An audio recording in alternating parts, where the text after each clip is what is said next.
Welcome back to the deep dive.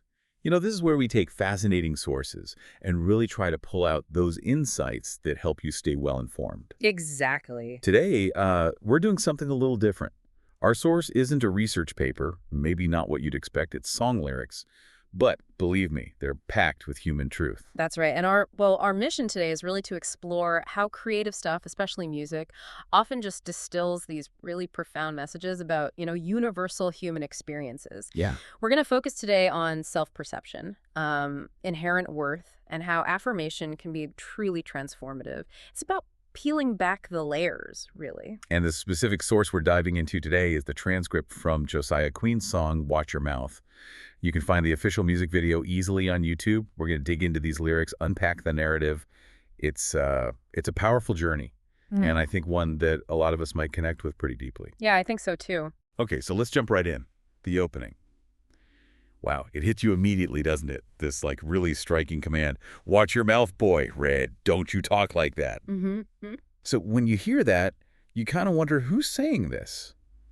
And who are they talking to? It feels like a reprimand, almost like a parent, maybe? Right, like an authority figure. Yeah, exactly. But what comes next suggests it's, well, something deeper, more internal. Absolutely. What's so compelling is that it's not just a simple command, one person to another. It immediately sets up this dynamic, challenging, and internal voice. It suggests the boy isn't just talking. He's talking about himself in a really negative way. It's about that critical inner conversation we all sometimes have. That's the conflict right at the start. And that struggle, that internal battle, it's laid bare almost immediately. The lyrics shift so quickly into this place of just immense self-doubt, real weariness, feels very relatable. You hear the lines, I know that I'm not good enough, no, I will never measure up. That feeling, it's heady, isn't it? Oh, absolutely. It's not just a passing thought. It's described as this oppressive weight. And then it gets even deeper, this picture of complete exhaustion. My hands are about to fold. Air, it's hard to get up out of bed. Yeah. I look up to the sky and say, I'm done, I'm done. Yeah. It's just so raw. It captures that feeling of learned helplessness almost. Precisely. That's a great way to put it. Learned helplessness. Yeah. Where you've internalized failure so much, you just lose the will to try. These lines are crucial because they establish that emotional low point. Right. They don't just say despair, they embody it. The hands about to fold. It's physical, visceral. It makes that feeling of being unvalued so incredibly tangible. It resonates with things like burnout or imposter syndrome. Feeling worthless despite maybe achieving things. And setting up this low point is key because it makes the affirmation that comes next just incredibly powerful. Yeah, without that depth of despair, the turnaround wouldn't hit as hard. Okay, so here's where it gets really interesting for me. After hitting rock bottom, basically, how does the narrative shift? Well, the response is immediate. It's not subtle. It's this direct, forceful counter. And he said, Hurry, the holes inside my hands show here you have all my love. Wow. Just pause on that for a second. The symbolism there, it's intense. It's an immediate answer to feeling not good enough. But it's rooted in something very specific, isn't it? It really is. This is where the core message crystallizes. The holes inside my hands, and later it mentions holes inside my side. It's drawing directly from the crucifixion story in Christian theology. Right. And that imagery, regardless of your personal beliefs, it powerfully conveys this idea of sacrificial love, a love that costs something immense. Yeah. It's presented as this vivid proof, a testament to a love that's unconditional, that endured pain. So it's not just words like, oh, you're okay. It's this visual proof. A visual proof that directly contradicts the feeling of not being good enough. Exactly. It completely counters the I'll never measure up feeling by asserting this inherent worth, a worth that exists despite any failings. The insight is that, from this perspective, worth isn't earned. It's given, demonstrated through sacrifice. That's such a crucial point, given versus earned worth. Yeah. And building right on that, the message becomes even more direct, more personal, this loving affirmation. You're my child, i.e. the apple of my eye.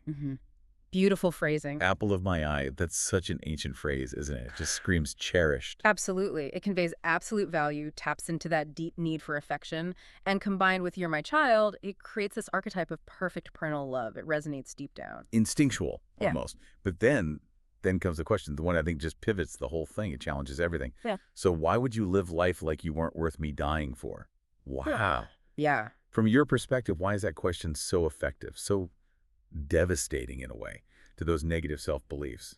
Well, that question, why live like you weren't worth me dying for? It forces a complete and often a pretty uncomfortable reevaluation of your own value. Right. If this profound sacrifice was made as proof of your worth, then from this viewpoint, your value isn't up for debate anymore. It's settled. It's a given. Right. And that cuts against our human tendency, right? To constantly try and earn our worth through jobs, status, what people think of us. Yeah, always trying to prove ourselves. Exactly. This flips that completely. It invites you, the listener, to think critically. Where does my sense of worth come from? Am I always striving? Or can I maybe accept this foundational value?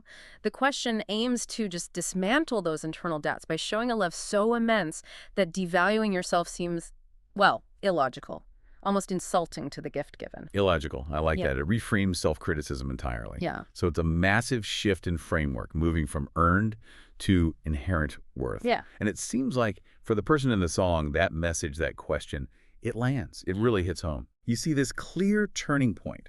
The speaker accepts this love, this immense affirmation. They say, "Ea, dearest of apologies, Ea, the finding of the death of me, Ea found the Lord, Jer." It feels like surrender, but in a good way. Yes, it represents a huge internal shift, a metamorphosis. Yeah. The death of me, it's not literal, obviously. It's the death of the old self. The doubting self. The doubting self, the one trapped in inadequacy, believing the lies.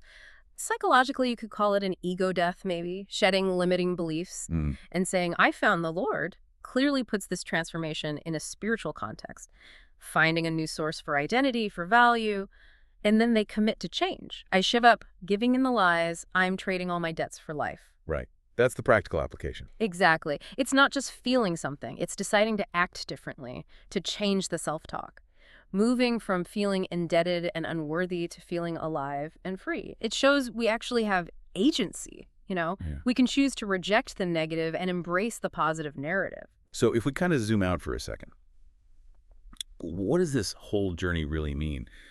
The song maps out this incredible arc, starting in deep self-condemnation, despair, then encountering this overwhelming, unconditional love, which leads to this profound internal change, and finally, this renewed, solid sense of self-worth. It's a powerful story. It is, and it resonates because, let's face it, who hasn't felt self-doubt, who doesn't long for acceptance? Right. And what's clever, I think, is how the song circles back. It repeats those key lines.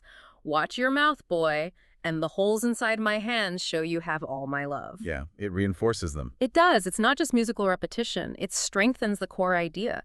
This constant, unwavering love is the antidote to self-doubt. It really makes you consider the power of your own self-talk. How much those internal stories shape everything. Absolutely. How much they shape our reality. It's a reminder that we have a choice in how we speak to ourselves, and that a strong, affirming counter-narrative, whether it comes from outside or we cultivate it inside, can fundamentally change how we see ourselves in our world.